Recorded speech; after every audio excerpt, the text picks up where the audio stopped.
Today on Follow the Money, we're going to take a little trip down to California. In fact, why don't we check in with our live feed straight from downtown LA, and oh no, that's not good. So in case you haven't heard, California is in the middle of a really bad drought right now. By most measures, it's actually the worst drought since California started keeping records all the way back in the 1800s. Now, the best way to wrap your mind around how bad things really are is just to look at these pictures. This was Folsom Reservoir in 2011, and this is what the reservoir looked like after 3 years of drought. This was Lake Oroville in 2011. And this is what the lake looks like last year. And this is what the snowpack looks like in 2013. And this is what it looks like just a year later. It's a very serious situation, and that's meant a lot of cutbacks. The long-lasting and severe drought in California led Governor Jerry Brown to order new and historic water restrictions today. Californians have to get used to a very different world, and we're going to have to live just a little bit differently. Unfortunately, cutbacks make sense in a drought this serious, but there's something a little off about the California government's conservation plan. California Governor Jerry Brown has drawn a lot of criticism for going easy on agribusiness, even though farms use 80% of the state's water. Just growing cattle feed and almonds uses 15% of the state's water. 15! Devil almonds!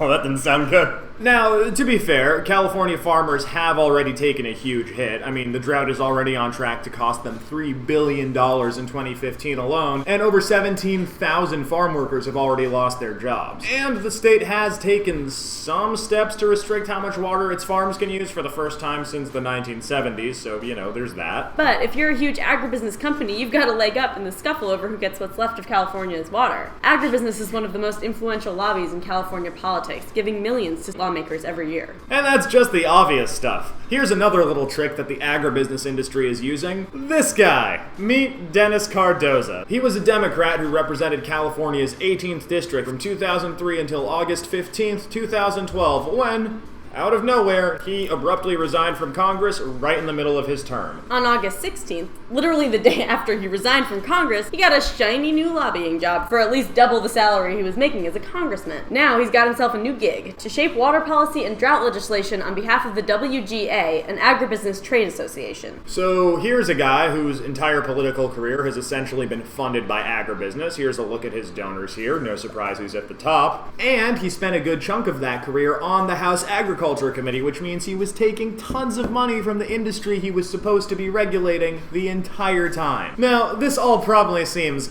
hella corrupt, as they say in California, but it's actually all legal. It's called the Revolving Door, and it happens all the time. Just take it from disgraced former lobbyist Jack Abramoff. Jack? I would say, or my staff would say to him or her at some point, when you're done working on the Hill, we'd very much like you to consider coming to work for us. Now, the moment I said that to them, or any of our staff said that to them, that was it. We owned them. And what does that mean? Every request from our office, every request of our clients, everything that we want, they're going to do. It's basically using the offer of a future lobbying job as a bribe for people currently holding office. In 1974, 3% of retiring members of Congress became lobbyists. Now, 50% of senators and 42% of congressmen do. It's easy to understand why. Members of Congress who leave to become lobbyists get, on average, a 1,500% raise. Holy shit. It's insane. Now, what we really want to hammer home here is that this does not have to be legal. This has nothing to do with Citizens United and nothing to do with the Supreme Court. It's just a shitty practice that politicians have been exploiting like never before because they're hoping nobody will notice.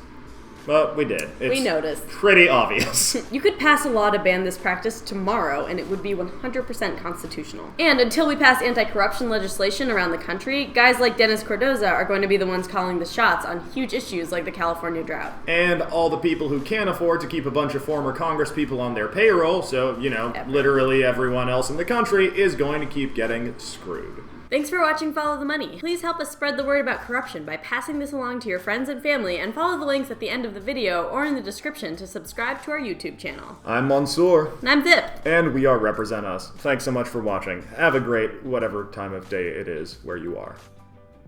Hey.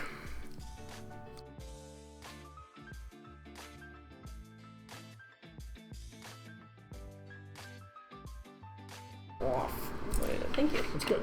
Woof. Woof. Something a little off. Oh, we are using that Nope. voice later. Nope. Oh my god, come on. Oh my god, my grandmother will be ashamed. You lied to me, Almonds! You rat bastard! Can't do that. This is too much.